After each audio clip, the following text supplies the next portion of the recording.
अस्सलाम वालेकुम पाकिस्तान, आप देख रहे हैं स्पोर्ट्स बज़ में। हूं Hasan Liaquat. Another good day for Pakistan cricket. आज चौथा दिन जारी है श्रीलंका में, कोलंबो में, और पाकिस्तान एक बार फिर हावी हो चुका है और पाकिस्तान की गिरफ्त मजबूत से मजबूत तर होती जा रही है। आज के आगाज़ में पाकिस्तान ने मैच 13 रन ऐड किए और लग ही रहा था कि पाकिस्तान जो है वो मोहम्मद रिजवान की 50 का इंतज़ार कर रहा है। कुछ लोग कह रहे थे कि 450-500 के करीब लीड देगा, लेकिन जो ही रिजवान की 50 हुई तो उसके बाद पाकिस्तान ने 13 रन ऐड करने के बाद ये फैसला किया कि अब श्रीलंका को यहाँ पर बल्लेबाजी का मौका दिया जाए। आज पहली दफ़ा हुआ पिछली 4 इनिंग्स में कि पाकिस्तान का जो सीम के ओपनिंग बॉलर्स थे उनको विकेट नहीं मिली और थोड़ी सी परेशानी भी थी। एक अच्छी ओपनिंग पार्टनरशिप हमें देखने को मिली है जो कैप्टन है करुण रत्ने और उनके पार्टनर की जानिब से, लेकिन उसके बाद जो है एकदम से नोमान अली का राज हुआ और बहुत ज़्यादा मीम्स भी चल रही है इस हवाले से कि जो किड्स हैं वो पहली इनिंग्स में विकेट्स लेते हैं और जो लेजेंड्स हैं वो आखिरी विकेट पे लेते हैं, और 6 विकेट अपने नाम कर चुके हैं पाकिस्तान के होनहार स्पिनर नोमान अली। और इस तमाम तरह टेस्ट मैच के ऊपर बात करेंगे, इसके अलावा एशिया कप के ऊपर बात करेंगे। एशिया कप की जो एशियन गेम्स में बैग पॉर्डन जो कि स्क्वाड अनाउंस है उसके हवाले से बात करेंगे, मिकी ऑथर के हवाले से बात करेंगे, और एक टेक्निकल कमेटी बनाई जाएगी 1-2 दिन में, उस हवाले से बात करेंगे। सबसे पहले मैं आज के गेस्ट आपको बताते चलूँ, हमारे साथ टेलीफोन कॉल पे मौजूद होंगे इस्लामाबाद से Shakir Abbasi, senior sports journalist. Shakir, आपको खुशामदीद कहते हैं। और लाहौर से हमारे साथ मौजूद हैं बैराम काजी, स्काइप के जरिए वो हमारे साथ मौजूद होंगे, आपको भी खुशामदीद कहते हैं। सबसे पहले बैराम, आपकी तरफ आऊँगा।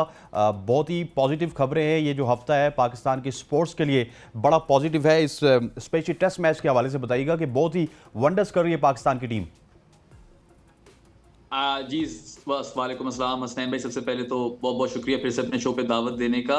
आपने बड़ा अच्छा कहा कि स्पोर्ट्स के हवाले से पाकिस्तान के लिए बड़ा मुबारक हफ्ता है, क्योंकि हमारे स्क्वॉश में भी जूनियर्स में जीते हैं हमजा टाइटल। बहुत ज़्यादा तवील अरसे बाद कोई स्क्वॉश में भी पाकिस्तान का नाम आया, तो उम्मीद करते हैं कि वो भी आगे और लॉरल्स जीते पाकिस्तान के लिए।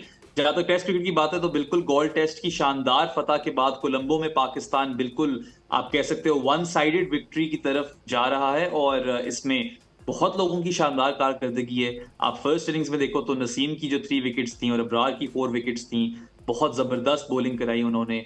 फिर बैटिंग में पाकिस्तान में आप देख लें, अब्दुल्ला शफीक कितने ज्यादा लोग तनकीद कर रहे थे, क्वेश्चन कर रहे थे क्या उनकी जगह होनी चाहिए एज टेस्ट मैच ओपनर। सारे क्रिटिक्स को साइलेंस किया, 200 बनाया और बहुत ही जबरदस्त पेस की अपनी इनिंग्स। ये मेरे ख्याल से बहुत कहना जरूरी है। एंड देन साउथ शकील ने रिकॉर्ड बनाया, पहले ऐसे एक विकेटर बने हिस्ट्री में जिन्होंने फर्स्ट 7 टेस्ट में हर एक टेस्ट मैच में 50 लगाई हो, which is quite a big achievement. और उसके बाद सलमान अली आगा ने 100 किया, रिजवान ने 50 की, शान मसूद ने 50 की, बहुत ज्यादा लोगों ने स्कोर किया। डिक्लेरेशन थोड़ी सी आप कह सकते हो कंट्रोवर्शियल हो गई थी, क्योंकि मेरे से अगर आप जाती राय लेते तो मैं कहता कि एंड ऑफ डेज प्ले से थोड़ा पहले 15 ओवर पहले आप श्रीलंका को इनवाइट कर सकते थे बैटिंग करने के लिए, मगर चलें उसका पाकिस्तान को नुकसान नहीं हुआ इसलिए क्योंकि बारिश नहीं हुई। अब उम्मीद यही कर सकते हैं कि आज पाकिस्तान जो है श्रीलंका को ऑल आउट कर ले ताकि कल बारिश का खतरा ना हो, क्योंकि मॉनसून सीजन है, कोलंबो में कभी भी बारिश आ सकती है। और डे 2 को देखते हुए हमें ये आइडिया हो चुका है कि अगर आ गई बारिश तो पूरा दिन भी वॉश आउट हो सकता है। मगर आज का दिन तो खास तौर पे नोमान अली के नाम है, जो बॉलिंग कराई है। देखिए, थर्ड इनिंग स्पेशलिस्ट हैं ये। अगर आप इनके नंबर्स देखें ना इनिंग्स बाय इनिंग्स ब्रेकडाउन में, तो पहली, दूसरी और चौथी इनिंग्स में एक में भी इनकी कोई अच्छे नंबर्स नहीं है, मगर तीसरी इनिंग्स में इनकी एवरेज 20 से भी कम है, स्ट्राइक रेट 40 से भी कम है। तो आई डोंट नो इसकी वजह क्या है, मगर it is what it is. और वो थर्ड इनिंग्स डिस्ट्रॉयर है एंड 6 की 6 विकेटें ले चुके हैं बाय दिस टाइम जब हम शो फिल्मा रहे हैं ये वाला।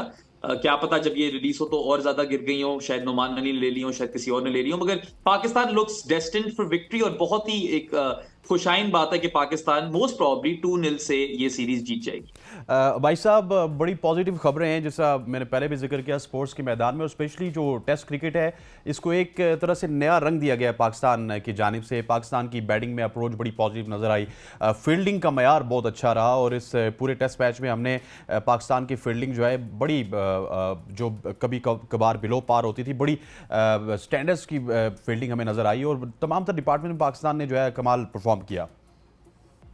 देखिए हसनैन, बड़ी खुशी की बात है और सबसे खुशी की बात यह है कि मैं हमेशा कहता हूँ कि क्रिकेट जो है वो is a game of totality. आपको तमाम फॉर्मेट में परफॉर्म करना होता है तभी आप विक्ट्री लेते हैं। बॉलिंग बैटिंग में तो होता ही था, पाकिस्तान हमेशा से फील्डिंग में वीक रहा है, लेकिन इस सीरीज में एक्सेप्शनल जो कैचिंग रही है हमारी, उसका तो क्रेडिट बहरहाल टीम को देना पड़ेगा। और जो जिसने हमें जो है ना पता के बिल्कुल एक एज पे लाके खड़ा किया। और मैं तो बाकी बातों से पहले ये पूछना चाह रहा हूँ कि वो जो अपॉलॉजी फॉर्म कुछ सोशल मीडिया पे कुछ हमारे दोस्त ने घूमने थे नुमान अली का, वो किधर गया यार? एक्सेप्शनल मतलब इसको जिस तरह से भी आप एक्सप्लेन करें उतना कम है कि क्या खूबसूरत जो है वो उसने एक क्रिटिक को जो है वो जवाब दिया है। और जितना उसका क्रिटिसिज्म लाउड था उससे ज्यादा लाउड उसने उसका जवाब दिया। और एक महला ये 4th फाइफर है उनका, और क्या जबरदस्त उस वक्त जब आपको चारों तरफ से क्रिटिसाइज किया जा रहा है। मुझे याद पड़ रहा है पहली इनिंग्स में जो पहले टेस्ट की पहली इनिंग्स की परफॉर्मेंस की बुनियाद बनाकर बड़ा ही क्रिटिसाइज किया जा रहा था नुमान को, लेकिन मैं समझता हूँ कि उसको बिल्कुल नहीं, was criticise written off and but मैं इसका क्रेडिट दूंगा कि जो उसने केप्ट ऑन बिलीविंग, एंड इसका सारा क्रेडिट मैं कैप्टन बाबर आजम और टीम मैनेजमेंट को देता है कि they were stick to him and providing him confidence. जब उसे इतना कॉन्फिडेंस दिया गया तो उसने उसको जब प्रूव किया कि ही इज द बॉलर। और उसकी मैं जिस बात पे उसको ज्यादा तनकीद का निशाना बनाया जा रहा था कि उसने डोमेस्टिक क्रिकेट बहुत ज्यादा खेली है और बड़ा ही एक्यूरेट है, उसमें वैरायटी नहीं है, इसलिए शायद वो इतना टेस्ट क्रिकेट में कामयाब नहीं होगा। मेरे ख्याल में टेस्ट क्रिकेट में उसकी कामयाबी की वजह यही है कि उसको लाइन और लेंथ के साथ साथ की जो एक्यूरेसी आपकी होती है ना, आप स्टिक रहते हैं अपनी एक खास लेंथ और लाइन के साथ, और वहां पर आपको जो है वो जब आप कंसिस्टेंट होंगे तो आप टेस्ट में कामयाब होंगे। मेरा रूल फास्ट बॉलर्स के लिए भी यही है कि आपकी लाइन और लेंथ में जितने आप कंसिस्टेंट हैं इतने कामयाब हैं, और यही काम जो है वो नुमान ने किया। और वो कहते हैं ना कि जो श्रीलंका ने एक स्पिनिंग ट्रैक पाकिस्तान के खिलाफ बिछाया था, आप अपने दाम में से याद आ गया, और वही ट्रैक आप जब तारीफ कर रहे हैं आपको खबर देता चलूं कि 7वीं विकेट भी नुमान अली ले गए। बस देख लें, अनिल कुंबले का रिकॉर्ड अब जस्ट 2 स्टेप अवे है।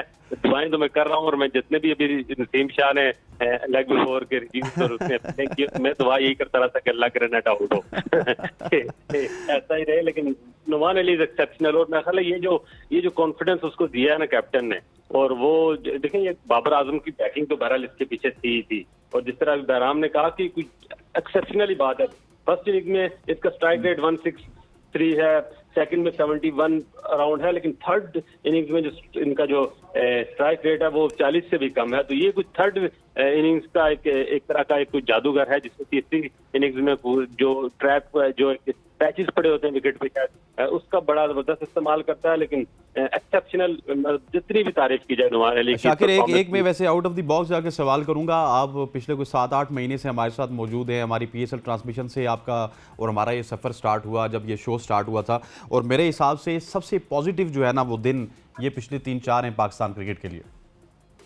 देखें जी, पाकिस्तान क्योंकि इसलिए भी मैं बड़ा उसको समझता हूँ कि स्क्वाश एक ऐसा खेल था जिस पर हमने तकरीबन 3 से 4 दहाइयों तक 40-50 साल तक दुनिया की स्क्वाश पर हमने राज किया है। और वो जो रिवाइवल 37 साल बाद हमारे बच्चे ने जो है वो वर्ल्ड जूनियर टाइटल जीता, तो एक राह हमवार हो गई है कि हमने इंशाल्लाह जो दुनिया की बड़े title British open, world open है, वो भी दोबारा जीतने हैं। खास बात यह है कि हमजा जो है इससे पहले जूनियर ब्रिटिश भी जीत चुका है, जूनियर एशिया भी जीत चुका है और वर्ल्ड भी जीत चुका है, तो एक उम्मीद से जरूर पैदा हुई है। मैं कल जहांगीर खान को सुन रहा था, the legend of all time legend है, वो भी पूरी उम्मीद लग रहे थे। तो अल्लाह करे कि स्क्वाश की जो हमारी लॉस्ट ग्लोरी है वो वापस आ जाए। इमर्जिंग में हमने इंडिया को हराया, लेकिन उस दिन मेरी जिंदगी का सबसे खुशी वाला दिन होगा एज अ स्पोर्ट्स जर्नलिस्ट, जिस दिन पाकिस्तान में हॉकी का रिवाइवल होगा। हमने हॉकी हमारा नेशनल गेम है और हमने दुनिया हॉकी पर बहुत अच्छे तक राज किया है, लेकिन अनफॉर्चुनेटली 1994 के वर्ल्ड कप के बाद हमको बड़ा इस तरह का टाइटल नहीं जीत सके। तो वो भी अल्लाह करे कि पाकिस्तान को वन स्पोर्ट्स नेशन से निकलना पड़ेगा। सिर्फ क्रिकेट के इर्द गिर्द इस नेशन को खड़ा करने के बजाय जो बाकी पोटेंशियल है हमने माजी में उसको साबित भी किया है जीत कर। तो वो उन गेम्स में पाकिस्तानी प्लेयर्स ऊपर आए, पाकिस्तानी टीमें जो है वो दुनिया में अपने झंडे गाड़ें, और इसके लिए जरूरी है कि जो प्राइवेट सेक्टर है गवर्नमेंट सेक्टर के साथ साथ वो क्रिकेट के अलावा दीगर स्पोर्ट्स को, दीगर एथलीट्स को भी फैसिलिटेट करे, उनको स्पॉन्सर करे, क्योंकि जब तक प्लेयर का पेट भरा होगा तभी वो परफॉर्म कर पाएगा। जब उसे रोटी के लाले पड़े होंगे तो वो शायद ग्राउंड में वो परफॉर्मेंस नहीं कर सकता। तो बड़ी खुशी के दिन है, बड़े खुशी के लम्हात हैं। अल्लाह करे ये जो एक विनिंग स्ट्रीक है हमारी इस तरह चलती रहे, हम एशिया कप जीते और इंडिया को जाके वर्ल्ड कप की हराएं। Bahram, back to the test match, इस दफा हमने देखा है कि श्रीलंका की जानिब टाइम से स्टार्ट बहुत पॉजिटिव था और जिस तरह हमारे सीमर्स विकेट्स ले रहे थे, शाहीन शाह अफरीदी, नसीम को उन्होंने कंट्रोल किया, लेकिन आके जो कुर्रा है वो नुमान अली के नाम पे निकला। तो गलती कहाँ पे हुई? वैसे स्टार्ट में तो बहुत पॉजिटिव लग रहे थे, गलतियाँ बहुत कम की और सिर्फ बैड बॉल्स को जो है वो पनिश कर रहे थे। देखें, आई थिंक शुरू में वो बड़ा अच्छा खेले, उनको क्रेडिट देना चाहिए, क्योंकि शाहीन शाह अफरीदी और नसीम शाह को नई बॉल से खेलना, कोई भी सरफेस हो, अगर आपने सर्वाइव किया और आपने अच्छे रन्स किए उनके खिलाफ, तो you definitely deserve that praise. Nauman Ali के जीनियस को सलूट करना पड़ेगा मेरे ख्याल से। शाकिर भाई ने बड़ी अच्छी बात की कि अपॉलॉजी फॉर्म के अंदर है। तो एक कहावत है ना अंग्रेजी में कि the apology should be louder than the criticism. Criticism भी था, जायज भी था कई जगहों पे, मगर अब जब उन्होंने परफॉर्म किए तो उनको उतना ही सेलिब्रेट करें जितना आपने क्रिटिसाइज किया, उनकी उतनी सेलिब्रेशन बनती है। देखें 7 की 7 विकेटें ले गए। हाँ, आप ये कह सकते हो कि Naseem Shah is a little bit unlucky, बहुत रिवर्स कर रहे थे, बड़ी खतरनाक बॉलिंग करा रहे थे अभी पिछले स्पेल में। For him not to get a wicket, आप कह सकते हो कि हाँ वो थोड़े अनलकी रह गए, मगर फिर नुमान की 7 हो गई हैं, तो he is definitely worth all that celebration. और मेरे ख्याल से पाकिस्तान को एज अ कंट्री उनको इस वक्त ओन करना चाहिए। और इसमें बड़ी इंपॉर्टेंट बात ये भी है कि देखिए, इसका शाकिर भाई ने भी जरा जिक्र किया कि वो एक सीजन्ड खिलाड़ी है, काफी फर्स्ट क्लास क्रिकेट खेली हुई है। इसका बहुत फायदा होता है आपको, रादर देन थ्रोइंग इन यंगस्टर्स, जो कि पाकिस्तान के लिए वो भी काम कर जाते हैं। यंगस्टर्स को हम डीप एंड में फेंकते हैं, वो भी परफॉर्म कर दे जाते हैं कभी कभार, इसकी बड़ी मिसालें हैं। मगर इस तरह मंजे हुए खिलाड़ी को जब आप लाते हो टेस्ट क्रिकेट के अरीना में, तो they have a better chance of succeeding. और नुमान अली पे जो फेथ रखा बाबर आजम ने, जस्ट एको व्हाट शाकिर भाई सेड, आई थिंक उनको भी बहुत ज्यादा क्रेडिट जाता है। And Sri Lanka, I think first innings में तो थोड़ा they kept falling into the trap. जो फील्ड सेट हुई थी उसके हिसाब से ही वो अटैक करते हुए आउट हो गए। सेकंड इनिंग्स में आई वुड से इतना वैसे आसान नहीं था उनके लिए बैटिंग करना, और ऊपर से just the way Nauman bowled, you have to tip your hat off to him कि बिल्कुल उन्होंने मतलब पकड़ कर रख दिया है श्रीलंका को। एंड आई थिंक कि personally he has silenced a lot of people, myself included. I did not have him for my squad इस वाले टेस्ट मैच के लिए। पहले वाले के लिए मैंने सिलेक्ट किया था, दूसरे वाले के लिए मैंने सिलेक्ट नहीं किया था। And I am happy to eat that humble pie. मैं खुश हूं गलत होकर, क्योंकि इस तरह की परफॉर्मेंस देंगे तो फिर पाकिस्तान का तो सर फख्र से बुलंद अच्छा, होगा। मुझे थोड़ा बताइएगा, फिर मैं शाकिर की तरफ भी जाऊंगा। मैं शाकिर की तरफ भी जाऊंगा, लेकिन आपसे एक सवाल लाजमी मैं करना चाहूंगा पहले ही। ये जो चंदी माल हैं, ये उनके बड़े जो है वो एक्सपीरियंस प्लेयर हैं। आज ठीक है मैथ्यूज तो विकेट पे अभी मौजूद है, लेकिन ये चंदी माल जो है उनके लिए अब मेरा ख्याल है कि थोड़ा सा वो क्या कहते होते हैं, बैड डट बनता जा रहा है एसिड के बजाय, क्योंकि काफ़ी अरसे से हमने देखा है कि वो उस तरह की फॉर्म में नहीं है। और ये मुझे उमर अकमल टाइप केस लग रहा है कि बहुत ज़्यादा पोटेंशियल था, बहुत ज़्यादा टैलेंट था, लेकिन उसको उस तरह से जो है ना कैपिटलाइज नहीं कर सके। हाँ, वैसे आमतौर पे चल जाते होते हैं होम सीजन में दिनेश चांदिमाल, और पाकिस्तान के खिलाफ भी चले हुए इन द पास्ट। बहुत ही गंदी सीरीज रही उनके लिए भी और कुसाल मेंडिस के लिए भी। वो भी मुझे इतने बुरे खिलाड़ी नहीं लगते, उतने एक्सपीरियंस नहीं है जितने चांदिमाल हैं, मगर उनकी भी तरफ से बिल्कुल कोई परफॉर्मेंस नहीं आई। अगर तो आप धनंजय डिसिल्वा को और एंजेलो मैथ्यूज को और to a certain extent I suppose Karunaratne को निकाल दें, तो आपको एज सच कोई रेजिस्टेंस नजर नहीं आई श्रीलंका की तरफ से। और ये श्रीलंकन क्रिकेट के लिए वरिंग साइन है, क्योंकि घर के अंदर जब वो टेस्ट मैच खेलते हैं, that's when they are at their best across formats, across venues. At home test cricket, उसके अंदर श्रीलंका को हराना हर टीम के लिए मुश्किल होता है, मगर पाकिस्तान को इतनी मुश्किल साबित नहीं हुई इसको करने में। एंड अभी जीते नहीं है पाकिस्तान, मगर मतलब लग तो यही रहा है कि जीत जाएंगे। और श्रीलंका विल, जिस तरह कहते हैं ना, will have to take a good hard look in the mirror कि क्या चीजें वो बेहतर कर सकते हैं। और प्रभा जयसूर्या के ऊपर रिलाई करते थे, उनको पाकिस्तान ने न्यूट्रलाइज कर दिया, बारिंग बाबर आजम उनको नहीं पकड़ पाए, मगर बाकी सबने तो बड़ा अच्छा पकड़ लिया, बड़े अच्छे तरीके से कदमों का इस्तेमाल किया, निकल कर खेला। साउद और सलमान ने स्वीप बड़ा अच्छा किया। So lots of positives of Pakistan, and उतने ही जितने पॉजिटिव्स पाकिस्तान के लिए थे, उतने ही ज्यादा सवालात उठ गए हैं श्रीलंकन क्रिकेट के लिए। जी शाकिर, इस वक्त एंजेलो मैथ्यूज जो है वो विकेट पे मौजूद हैं और बड़ी एक्सपीरियंस प्लेयर हैं, बड़े अरसे से श्रीलंका को सर्व कर रहे हैं। सो ये बताएं कि एंजेलो मैथ्यूज जो है वो मेरा ख्याल है नसीम शाह ने एक विकेट ले लिया। पहले मैं देख लूं कि नसीम शाह ने किसको आउट किया है। तो मैथ्यूज जो है, आई थिंक मैथ्यूज आउट हो चुके हैं। सो अब मेरा ख्याल है दिल्ली थोड़ी दूर नजर आती है शाकिर श्रीलंका से। ये 2 सेकंड, सॉरी मैं एक बात ऐड कर दूं कि वो जिम लेकर अनिल कुंबले और एजाज पटेल, ये 3 प्लेयर्स थे ना जिन्होंने 10 विकेट्स ली थी इनिंग्स में, उनको अनफॉर्चुनेटली नुमान अली ज्वाइन नहीं कर सकेंगे, मगर पाकिस्तान के लिए सरफराज नवाज ने एक इनिंग्स में 9 ली हुई हैं। सो लेट्स होप कि वो उनको टाई कर। ठीक हो गया, लेकिन एंजेलो मैथ्यूज अभी भी विकेट पे मौजूद है। शाकिर, तो क्या समझते हैं कि एंजेलो मैथ्यूज जो है उनकी विकेट पे मौजूदगी क्या आज का दिन जो है वो गुजार सकती है, या बड़ा मुश्किल हो चुका है? बाकी मादा जितने ओवर्स हैं उनमें पाकिस्तान आज ही रैप अप कर लेगा? जिस जिस जबरदस्त परफॉर्मेंस हमारी बॉलिंग की तरफ से नजर आ रही है और जो हालत इस वक्त श्रीलंकन बैटर्स की है कि वो बिल्कुल वक्फे वक्फे के साथ उनकी विकेटें गिर रही हैं, तो मेरा नहीं ख्याल कि वो आज ये मैच रैप अप ना हो जाए और पाकिस्तान को एक इनिंग्स की विक्ट्री ना हो। एक बारिश ही है, वो भी मुसलसल 24 घंटे की बारिश ही शायद श्रीलंका को इस शिकस्त इनिंग्स की शिकस्त से बचा सकती है।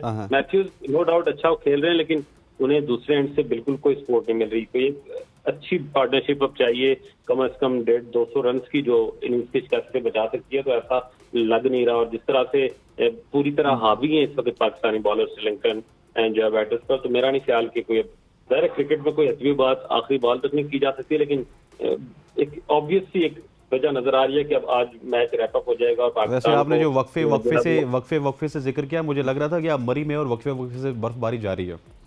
बस ये यूं समझ लें कि पाकिस्तानियों की खुशी के लिए आप श्रीलंका में विकेटों की बर्फबारी जारी है। और बड़ा मैं एक्सेप्शनल, मैं टेस्ट क्रिकेट काफी कम देख रहा हूँ, नहीं मौका मिल रहा, लेकिन इन मैचेस में खास करके ये जो आज की दूसरी इनिंग्स में जो बॉलिंग कराई है, क्या एक्सेप्शनल बॉलिंग रही है। और नुमान अली ने तो वाकई दिल खुश किया हुआ है। और ये अब मैं हालांकि काफी अरसे बाद अब देखे ना सीरीज जीतेंगे। और बाबर आजम बेचारा, वो उसको तो हमारे एक दोस्त हैं, वो तो इसे मांग रहे थे उससे कि आप मैच हार गए तो सारी छोड़ देंगे। उन्होंने जवाब में दोनों नहीं सर देखें, उन्होंने ये कहा था कि अगर आप हार गए तो फिर छोड़ना चाहिए, वैसे वो ये था। उन्होंने जवाब ये दे दिया कि अब क्या करना है, आपको 25 स्टेप लगा दिया मैंने जीत पर, और जीत भी एक इनिंग्स की।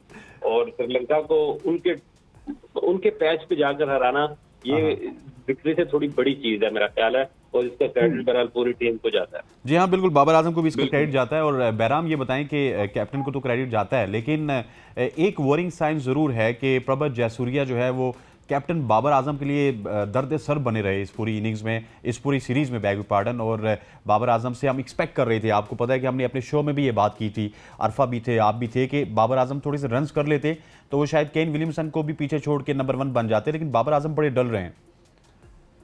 हाँ देखिए, थोड़ी ग्रीड आ जाती है पाकिस्तानी फैंस में ऑफ कोर्स बाबर आजम को, लेकिन क्योंकि वर्ल्ड क्लास बैट्समैन है, हम सबको इस बात का अच्छे तरीके से पता है। और इस तरह की सीरीज में आप एक्सपेक्ट करते हो कि बाबर काफी रन्स करेंगे, मगर चले बाबर ने नहीं किया और लोगों ने कर दिया। और कप्तानी बाबर की बड़ी अच्छी रही, फील्ड प्लेसमेंट्स और जिस तरह उन्होंने अपने बॉलर्स यूज किए, पाकिस्तान इंसाइसिव नजर आई, 20 विकेटें लेने के लिए उतरी हुई थी पाकिस्तान, ये आपको नजर आया। विद द बैट आप यू वुडंट बी रॉन्ग अगर आप ये बोलो कि एक थोड़ी वीकनेस बाबर आजम की एक्सपोज हुई है versus the left arm off spinner. ये हमने सिर्फ प्रभत जयसूर्या के साथ ही नहीं देखा, जिन्होंने अब उनको 7 इनिंग्स में 6 दफा आउट कर लिए। हमने ये केशव महाराज के खिलाफ भी देखा था जब साउथ अफ्रीका ने पाकिस्तान का टूर किया था। तो थोड़े से वो एक्सपोज जरूर हुए, मगर ये बाबर आजम है और हमें पूरा यकीन है कि वो इस तरह की चीजों पे कॉन्स्टेंटली राउंड द क्लॉक काम करते हैं। देखिए, हर इंसान होता तो इंसान ही है ना, जितना भी अच्छा वो खिलाड़ी क्यों ना हो जाए। तो मेरे ख्याल से इतनी बिग डील नहीं है, मगर हाँ, it won't be wrong two point this out.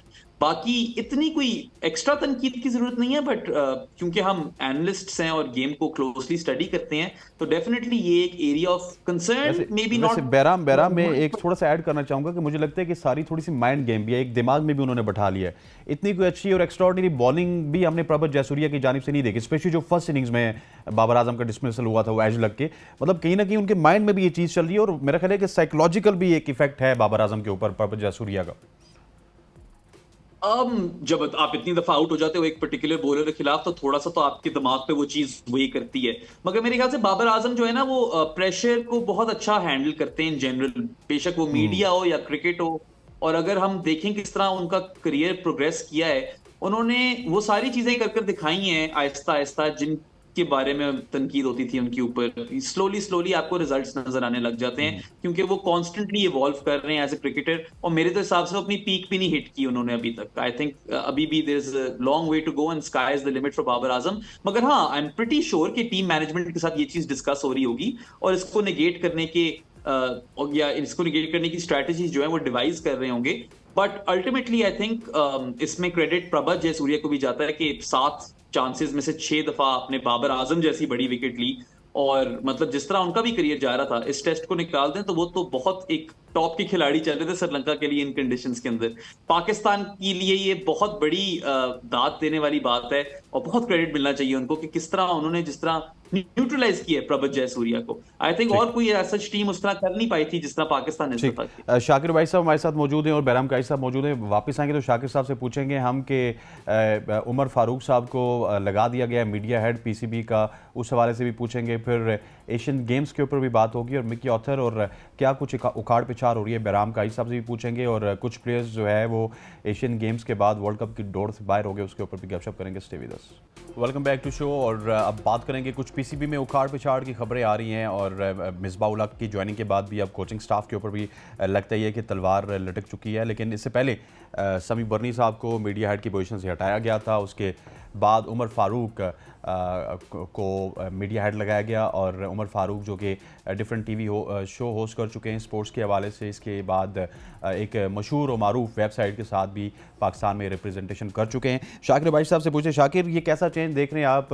वैसे तो आप बर्नी साहब के भी दोस्त हैं, लेकिन उमर फारूक भी बड़े यंग हैं, एनर्जेटिक हैं और अच्छा काम कर सकते हैं पीसीबी के लिए।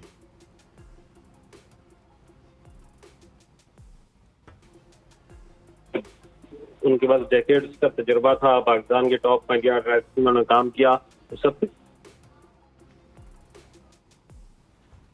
एक बड़ा क्रेडिट था। की नौकरी छोड़कर पाकिस्तान क्रिकेट को, पाकिस्तान पीसीबी को सर्व करने के लिए शाकिर आपकी आवाज़ नहीं आ रही, मैं ज़रा आपको वापस कनेक्ट करता हूँ। बहराम की तरफ चलते हैं। बहराम, आप बताइएगा उमर फारूक के हवाले से कैसा ये चेंज है पीसीबी में और क्या कोई न्यू चेंजेस आएंगे हम जब मीडिया बॉक्स पे जाएंगे, या फिर हमें कुछ न्यू जो है वो पीसीबी की स्ट्रेटजीज नज़र आएंगी मीडिया के हवाले से?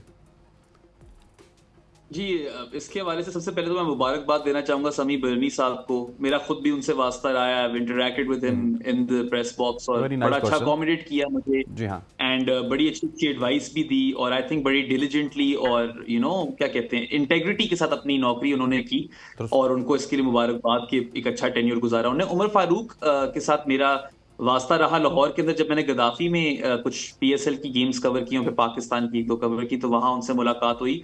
बहुत काइंड इंसान थे। एक दफा बिल्कुल मैं चलकर जा रहा था स्टेडियम, क्योंकि वो लंबी वॉक करनी पड़ जाती है, गाड़ी तो मेरे पास थी नहीं, मैं इन ड्राइवर वगैरह कराता था ना, तो आपको शुरू में उतार देते हैं। तो एक दफा मैं चलकर जा रहा था, धूप थी, काफी गर्मी थी, तो उमर भाई ने फिर गाड़ी रोकी, मैं उनके साथ गया और बड़ा अच्छा लगा मुझे जब इस तरह आपके साथ कोई करता है। Acts of kindness go long way. तो क्रिक इन्फो के लिए काम करते रहे हैं। देखें, एक बहुत ही, बल्कि आप कह लो सबसे एस्टैब्लिश्ड अगर कोई पब्लिकेशन है क्रिकेट में तो वो क्रिक इन्फो है। तो that is a big feather in his cap और उनको भी बहुत बहुत मुबारकबाद ये वाला रोल लैंड करने के लिए। And I think he will do a spectacular job. Obviously मैं लिमिटेड ही रहा है मेरा उनसे इंटरेक्शन, मगर उनके पीसेस वगैरह पढ़े हैं और खबरें उनको काफी अक्सर जल्दी भी मिल जाती हैं and he is done a good job. So या आई विश हिम वेल और ये वक्त ही बताएगा फिर आगे जाकर कि how good job he can do. Shakir साहब भी लाइन पे आ जाएंगे। शाकिर साहब, क्या कहेंगे इस नई तकर्री के हवाले से? देखिए, जहाँ तक समी बर्नी साहब की बात है, ही इज एन एक्सेप्शनल अपने इस फील्ड में, उनका बड़ा तजुर्बा रहा है, उन्होंने बहुत सर्व किया है न सिर्फ पाकिस्तान को, बल्कि सबसे बड़ी बात थी कि उन्होंने आईसीसी मीडिया डिपार्टमेंट को हेड किया। ये बड़ी आजाद था पाकिस्तान के लिए और वो पाकिस्तान क्रिकेट बोर्ड के लिए ही आईसीसी की जो है वो एक बड़ी जबरदस्त जॉब छोड़कर यहाँ फिर उन्होंने यहाँ सर्व किया। मुझे नहीं लगता कि क्या हालात हुए जिनकी बुनियाद पर उन्हें जो है वो यहाँ से अब एक स्टेप पीछे होना पड़ा। लेकिन जहाँ तक उमर फारूक ओल्सन की बात है, एक और टैलेंटेड एक्सेप्शनल, मतलब right man for the right job मैं कहूँगा। हमारे इदारे में जिससे मुंसलिक उन्होंने उसमें काम भी किया है, फिर उनके साथ ट्रैवल करने का भी मौका मिला, जो है वो मीडिया बॉक्स शेयर करने का भी मौका मिला। उनके जो आर्टिकल्स हैं खासकर क्रिक इन्फो के लिए जिनकी कंट्रीब्यूशन रहती थी पाकिस्तान से, उसको देखने को पढ़ने को मौका मिला। तो वो मतलब एक राइट बंदे ने दूसरे राइट बंदे को जो है वो मैं समझता हूँ रिप्लेस किया और ये अच्छी बात है और एक मेरिट पे बंदे की जो है वो प्लेसमेंट हुई है और उम्र के लिए हमारी नेक ख्वाहिशात हैं। Good luck. मैं होप करता हूँ कि एज अ स्पोर्ट जर्नलिस्ट हमारा उनके साथ जो है एक अच्छा वर्किंग रिलेशन, जिस तरह एज अ जर्नलिस्ट हमारा आपस में रहा था, एक मीडिया मैनेजर और। लेकिन शाकिर साहब, मैं एक सवाल करूंगा आपसे, अगर आपको बुरा ना लगे। समी बर्नी साहब भी हमारा बड़ा इंटरेक्शन रहा उनके साथ और आपके तवज्जुह से ही रहा, क्योंकि अभी अभी जो है वो हम मीडिया की फील्ड में आए तो उनके साथ पिंडी में भी मुलाकात हुई। काफ़ी अच्छे उनके साथ रिलेशन भी थे, काफ़ी वो अच्छा मीडिया के साथ अकोमोडेट करते थे। He was also right man for the right job. अब उमर फारूक को लाया गया है, आपको पता है कि वो एक शानदार उनका जर्नलिज्म का कैरियर है, लेकिन पीसीबी को भी कहीं ना कहीं तसलसल का मुजाहरा करना चाहिए। अगर एक बंदा आपके लिए बहुत सारे अपना कैरियर जो है दाव पे लगाता है तो कम से कम आपको भी उसका ख्याल रखना चाहिए। अनफॉर्चुनेट बात असलैन ये है कि जब भी पीसीबी में मैनेजरियल चेंजेस आती हैं, खासकर जब एक पूरी रिजीम चेंज होती है, तो सब ख्वाहिश होती है कि अपने मतलब के लोगों को जो है वो अपने साथ रखा जाए, क्योंकि सलमा जो है वो बर्री साहब को जो है वो माजी में जो तहरीक इंसाफ के दौर में अपॉइंट किया गया था, तो शायद ये कहीं उनके जहन में कहीं खटका होगी, शायद ये उस पिछली रिजीम का हिस्सा है, पिछली मैनेजमेंट के साथ उनकी जो है वो लॉयल्टी शायद ज्यादा थी। तो जो भी आता है वो अपने आप को सेफ एंड में रखना चाहता है, अपने ही लॉयल लोगों के साथ लेकर चला जाता है। मीडिया मैनेजर ही बेसिकली आपके पीसीबी का फेस होता है, वही पीसीबी की जितनी भी चीजें हैं, जितने भी उनके आप से भी पीसीबी का नैरेटिव जो है वो लेके उससे आगे जाना होता है। तो उस पोस्ट पर कोशिश होती है कि बहुत ही ज्यादा बाइस्मार्ट, बहुत ही जो है वो जिसके साथ चेयरमैन पीसीबी या मैनेजिंग कमेटी के चेयरमैन का ज्यादा बेहतर कंफर्ट लेवल हो, उसको अपॉइंट किया जाए। और शायद ज़का अशरफ ने क्योंकि तमीम वर्नी के साथ काम नहीं किया हुआ, तो शायद वो कंफर्टेबल उन्होंने फील नहीं किया, इसलिए उन्होंने ये चेंजेस किए। लेकिन चेंज इज ऑलवेज गुड, मतलब कोई भी constant is the only change in the world, मैं समझता हूँ। लेकिन तमीम वर्नी क्योंकि एक बड़ी कुर्बानी देकर एक बड़ी जो है वो बड़ी अच्छी जॉब छोड़कर पाकिस्तान क्रिकेट को सर्व करने के लिए आए थे, तो वो उसके लिए ठीक हो गया। शाकिर साहब और बहराम काइद साहब, वो एक अच्छी फीलिंग है। लेकिन मैं यार यहाँ सबसे पहले जो आप बात कर रहे थे ना बाबर आजम, जी प्लीज बताइएगा। ओके, जहाँ उनकी नाकामी एक नेगेटिविटी थोड़ी सी हमारे लिए एक है एरिया ऑफ कंसर्न, हमारे लिए भी, बाबर के लिए, मैनेजमेंट के लिए, वहाँ एज अ टीम हमारे लिए ये बड़ी होप है कि दो यंग जो लड़के हैं उन्होंने डबल सेंचुरीज की, टॉप ऑफ द ऑर्डर भी हमें डबल सेंचुरी मिली, मतलब मिडिल ऑर्डर में भी हमें डबल सेंचुरी मिली। और नौजवान लड़के जब बाबर नहीं परफॉर्म कर रहे तो नौजवान लड़कों ने जो ठीक। और शाकिर साहब ये भी बताते चलूं कि अब वो आपकी ख्वाहिश तो पूरी नहीं हो सकी, लेकिन 3 विकेटें ले ली नसीम शाह ने, 7 विकेटें ले ली आपके नुमान अली साहब ने, और मुबारक हो आपको भी और बहराम को भी कि पाकिस्तान ने क्लीन स्वीप कर लिया है श्रीलंका के खिलाफ। और ये जबरदस्त कामयाबी है हर लिहाज से, और खास करके जिस तरह का हमारा आगाज है वर्ल्ड टेस्ट चैंपियनशिप के लिए, हम माजी में बिल्कुल कोई जो है वो पोडियम पर नहीं पहुंच सके, तो ये इतना शानदार, इतना जानदार स्टार्ट हमें मिला है। हम इस वक्त पॉइंट टेबल पर भी टॉप पे हैं, तो अल्लाह करे कि ये भी जो हमारा एक टेस्ट क्रिकेट में हमारा एक डाउनफॉल था, उसके बाद वापस हम इमर्ज करें, जो हमारा अपना ब्रांड ऑफ क्रिकेट लेकर हम आए टेस्ट क्रिकेट में पाकिस्तान, उसको लेकर आगे चले, और होपफुली कि हम भी अब टेस्ट क्रिकेट का जो फाइनल कभी इंडिया, ऑस्ट्रेलिया या न्यूजीलैंड या इंग्लैंड के साथ पाकिस्तान जब टेस्ट वर्ल्ड चैंपियनशिप का फाइनल खेले। गुड लक है तमाम जो वो टीम को, प्लेयर्स को, कैप्टन को मुबारकबाद, और इस होप के साथ कि ये जो एक विनिंग स्ट्रीक हमारे जो एक मोमेंटम हमें मिल गया है, इसको हम बरकरार रखेंगे, और जब ये टेस्ट वर्ल्ड चैंपियनशिप किसी एक मुंतकी अंजाम की तरफ जा रही होगी तो इंशाल्लाह पॉइंट टेबल पर टॉप पर होंगे। जी हाँ बिल्कुल। बहराम आपकी तरफ आऊँगा, बड़ी पॉजिटिव खबरें हैं, और स्पेशली आज हम जब टेस्ट मैच जीत चुके हैं तो आपको पता है कि क्लीन स्वीप हो गया इस सीरीज़, 2-0 से पाकिस्तान ने जीत ली। फिर जो बात कर रहे थे शाकिर, जहाँ पे मैंने इनको इंटरप्ट किया था क्योंकि खबर देनी थी मैंने पाकिस्तान की जीत की, कि आपको पता होगा कि इस टेस्ट मैच में ना कंप्रिहेंसिवली टीम बहुत बेहतर लगी है। बैटिंग डिपार्टमेंट में आगा सलमान को देख लें, उसके बाद अब्दुल्ला शफीक जो कि डाउन एंड आउट थे, फिर सऊद शकील की डबल सेंचुरी, 2 डबल सेंचुरीज हुई हैं। ठीक है, कोई ना कोई एक बाबर आजम वाला हमारा कंसर्न है, लेकिन बाबर आजम इतने बड़े प्लेयर हैं कि वो कल उसको जो है वो कोप अप कर लेंगे। लेकिन बड़ी पॉजिटिव खबर है। फिर बॉलिंग में देखें, Naseem, Shaheen, Noman Ali, Abrar Ahmed, even Salman Ali Agha, everyone is performing. जी बिल्कुल, मेरे ख्याल से लॉट्स ऑफ पॉजिटिव्स, बल्कि पाकिस्तान का तो ऐसा कोई नेगेटिव है ही नहीं। मैं बाबर आजम की भी फॉर्म को नेगेटिव नहीं बोलूँगा, क्लास बैट्समैन है। मेरे ख्याल से पाकिस्तान की जो टीम आपको नजर आई होम सीजन में जो नहीं जीत पाई कोई टेस्ट मैच, वो टीम सारी यंग थी, इनएक्सपीरियंस थी, शाहीन नहीं था, काफी चीजें थी वहां पे, नसीम भी इंजर हो गए फिर as the home season progressed. एक वर्क इन प्रोग्रेस है ये पाकिस्तान की टेस्ट टीम, इसमें अभी यूथ और टैलेंट काफी है और एक्सपीरियंस शायद उतना नहीं है, मगर ये वाली टेस्ट सीरीज जीते हैं, इससे इनको बहुत कॉन्फिडेंस मिलेगा, इससे भी इनको आगे एक्सपीरियंस मिलेगा। और देखें ये मुश्किल साइकिल है पाकिस्तान के लिए, बाकी जो आपके 2 वे टूर्स हैं साइकिल में वो साउथ अफ्रीका और ऑस्ट्रेलिया के खिलाफ हैं, तो वहां पे आपने एक आधा या 2 टेस्ट मैच अगर उन सारों में कुल मिलाकर जीत लिए तो that's a big thing I think, क्योंकि पाकिस्तान ने कभी भी वो 2 वेन्यूज में टेस्ट सीरीज नहीं जीती हुई। ठीक। ठीक हो गया बहराम, इस पे बात अभी कंटिन्यू करेंगे। और यहाँ पर बहराम यहाँ पर वक्त हुआ चाहता है एक शॉर्ट सी कमर्शियल ब्रेक का। शॉर्ट सी कमर्शियल ब्रेक के बाद वापस आते हैं तो डिस्कशन को शाकिर भाई साहब और बहराम काजी के साथ कंटिन्यू रखते हैं। Stay with welcome back to show. हम बात कर रहे थे पाकिस्तान की टेस्ट सीरीज की विन के ऊपर। इसके ऊपर हम स्पेशली इंशाल्लाह नेक्स्ट वीक में भी गपशप लगाएंगे। हमारे पैनल हमारे साथ मौजूद होंगे, लेकिन शॉर्टली में चलूंगा। शाकिर वासी हमारे साथ मौजूद हैं और बहराम काजी मौजूद है। बहराम, ये जो सीरीज हमने जीती है, स्पेशली बहराम, इसके हवाले से हमें बताइएगा कि जो कंटिन्यूटी है ये हम कर सकते हैं, क्योंकि नॉर्मली कुछ ये भी लोग कहते हैं जी कि श्रीलंका की जो सीरीज़ है ये हमारे लिए आसान होती है। हम रवायती तौर पर जब श्रीलंका बड़ी मजबूत टीम थी तब भी हम उनके खिलाफ अच्छा खेलते थे, अब तो वो कमज़ोर हैं। सो नेक्स्ट जो सीरीज़ है, स्पेशली हम अब दिसंबर में जाके ऑस्ट्रेलिया के साथ खेलेंगे, तो ये कंटिन्यूटी रहेगी टेस्ट क्रिकेट में हमारी?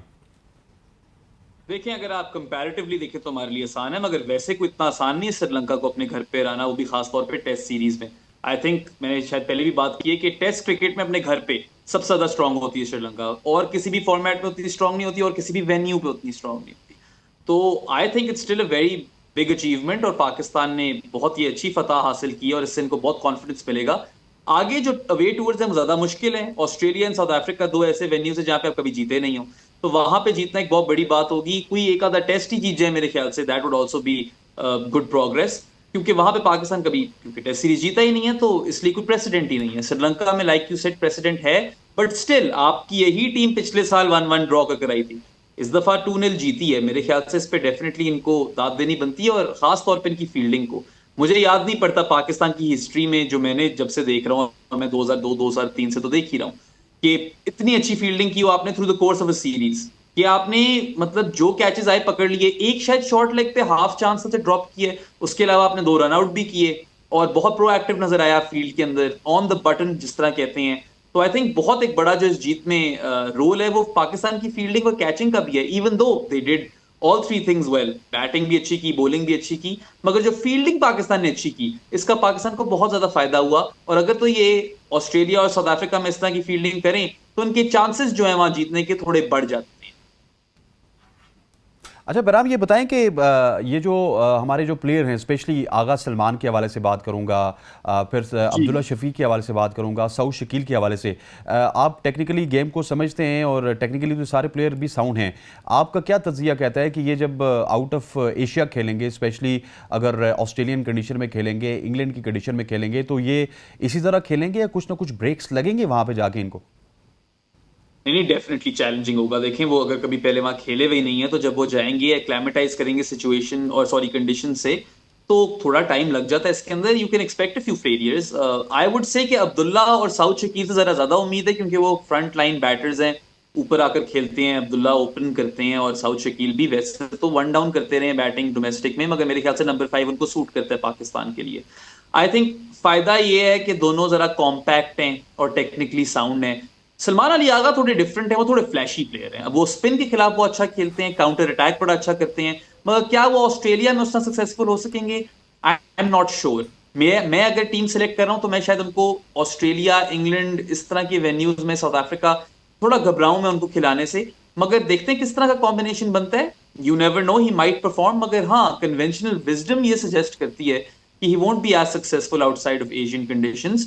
दैट सेड, अक्सर आपको प्लेयर्स गलत प्रूफ कर देते हैं, and I hope that is the case as well with Salman Ali आगा।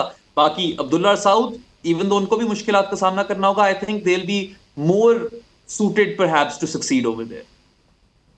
शाकिर, आपकी तरफ आऊँगा। आपने ऑस्ट्रेलिया में जाके काफ़ी क्रिकेट कवर की, इंग्लैंड में जाके क्रिकेट कवर की, और यही सवाल करूँगा क्योंकि डिटेल में तो इस हवाले से हम अगले प्रोग्राम में भी डिस्कस करेंगे कि ये जो कंटिन्यूटी है, स्पेशली जो ऑस्ट्रेलिया के टूर में, जहाँ पे हम आई थिंक 17 साल से तो सीरीज़ नहीं जीत सके, तो वहाँ पे हम कुछ रिजल्ट प्रोड्यूस करेंगे, क्योंकि इस तरह की टीम तो रिजल्ट प्रोड्यूस कर सकती है। सीरीज तो कभी जीते ही नहीं है वहाँ पे। 95 में लास्ट टाइम टेस्ट मैच जीते। ऑस्ट्रेलिया इंग्लैंड की क्रिकेट जो है different ball game as compare to Asia, लेकिन हमारे पास जिस तरह बहराम ने कहा कि ये 2 प्लेयर हैं, अब्दुल्ला भी और दूसरा भी, वो जेन्युइन बैटर, तो कम्पैक्ट भी हैं, उनकी टेक्निक बड़ी साउंड है, और जब उनको अपने सब कंटिनेंट में इतना बड़ी इनिंग्स खेली होंगी, इतनी अच्छी परफॉर्मेंस होगी, तो एतमाद भी बहराम के साथ होगा। मैं ये तो नहीं कहूंगा कि शायद इतना ही वो कामयाब उन विकेट्स पे रहे, लेकिन हमारी जो दस्तयाब लॉट होती है उसमें से आपको टीम को सेलेक्ट करना होता है ऑस्ट्रेलिया और इंग्लैंड टूर के लिए, तो ऑब्वियस चॉइस बिल्कुल यही होंगे, और होपफुली कि वो बेहतर परफॉर्म करेंगे। इनका ज्यादा तजुर्बा नहीं है उन विकेट्स पे उस तरह से जाके खेलने का, शायद पहला टूर उनका अच्छा ना रहे या शुरू में उनको एडजस्ट करने में इश्यूज जरूर हों, लेकिन क्योंकि they are overwhelmingly talented player और वो एक हमारे पास ऑप्शन इनके अलावा और कोई नहीं है। बहरहाल ये बात जरूर है कि वो जो है वो ज़ाहिर एशियन विकेट पे जिस तरह की उनकी परफॉर्मेंस रही है एक्सेप्शनल, शायद उतनी ना आए, लेकिन जितनी पाकिस्तानी माजी में भी वहां जाके परफॉर्म करते रहे, इवन ग्रेड्स जो है हमारे माजी के, उनको भी ऑस्ट्रेलिया और इंग्लैंड की विकेट पे जाके परेशानी हुई है। तो उसको मद्देनजर रखते हुए मेरे को ज्यादा हमें कोई बड़े जो है उनसे उम्मीदें नहीं रख लेनी चाहिए, लेकिन कंपैरेटिवली अगर देखा जाए मौजूदा लॉट में तो ये बड़े साउंड प्लेयर हैं, टेक्निकली बड़े साउंड हैं, इसलिए इनसे अच्छी उम्मीद जरूर रखी जा सकती है कि एक अच्छा जो है वो उनके बैकअप होगा बाबर आजम के लिए ये दोनों प्लेयर। ठीक हो गया। शाकिर आपका बहुत बहुत शुक्रिया और बहराम आपका बहुत बहुत शुक्रिया। ख़वातीन आज़ाद, कुछ और खबरें भी थी जो हमने डिस्कस करनी थी, उस हवाले से भी हम आपको बता दें कि बहुत सारी खबरें आज रहेगी। उसकी रीज़न ये है कि आज पाकिस्तान और श्रीलंका की सीरीज़ के हवाले से बात थी और सीरीज़ पाकिस्तान जीत गया है। और मैं आपको बताते चलूँ कि एशियन गेम्स के हवाले से भी जो स्कॉट था, इसके हवाले से कल भी हमने आपको बताया था, उसमें कुछ हौसला अफजा खबरें नहीं है। कुछ मोहम्मद हसनैन के लिए आमिर जमाल, आसिफ अली और इस तरह के लोग जो हैं वो वर्ल्ड कप से बाहर हो चुके हैं। इसके अलावा मिकी ऑथर एंड को के लिए भी अच्छी खबरें नहीं, हालांकि रिजल्ट्स प्रोड्यूस किए हैं ब्रॉडबर्न एंड कंपनी ने, लेकिन उसके अलावा खबरें ये आ रही हैं कि मिसबाह उल हक जो टेक्निकल कमेटी बनाएंगे, उस टेक्निकल कमेटी के बाद जो है मिकी ऑथर का जो टेन्योर है वो भी ख़त्म हो सकता है, ब्रॉडबर्न का, मोनी मोकल का, और जितने भी जो लोग थे, नजम सेठी साहब ने उनको तैनात किया था, उनके खदशात जो है लाजमी तौर पर हैं और मेरा ख्याल है कि वो बाहर भी हो सकते हैं। जिस तरह आपने देखा समीर बर्नी साहब बाहर हो गए, उमर फारूक साहब आ गए, बहुत सारी और भी चेंजेस हुई हैं। चीफ सेलेक्टर आएंगे, टेक्निकल कमेटी बहुत सारे फैसले करेगी। सो ये कुछ खबरें थी। और अफगानिस्तान जो है वो हमारे साथ जो ओडीआई की सीरीज़ है वो श्रीलंका में रखेगा और श्रीलंका जो है उसकी चांदी हो चुकी है। श्रीलंका में ओडीआई सीरीज़ भी होगी, श्रीलंका में अफगानिस्तान के साथ भी हम ओडीआई सीरीज़ खेलेंगे। उसके बाद एकदम से एलपीएल या श्रीलंका प्रीमियर लीग या लंका प्रीमियर लीग, जो भी आप उसको कह लें, वहाँ पे हमारे क्रिकेटर्स जाके श्रीलंका में क्रिकेट खेलेंगे। फिर एशिया कप भी श्रीलंका में है, तो श्रीलंका के लिए बड़ी ज़बरदस्त ये एक सीज़न चल चुका है और बड़ा ज़बरदस्त श्रीलंकन क्रिकेट के लिए है कि वहाँ पे बहुत सारे मैचेस जो है वो होस्ट करेंगे। इंशाल्लाह अगले हफ्ते एक दफ़ा फिर आपके साथ हाजिर होंगे और डिस्कस करेंगे पाकिस्तान की जो परफॉर्मेंस है हालिया सीरीज़ में श्रीलंका के खिलाफ। तब तक के लिए मुझे और पूरी प्रोडक्शन टीम को इजाज़त दीजिए। अल्लाह हाफ़िज़।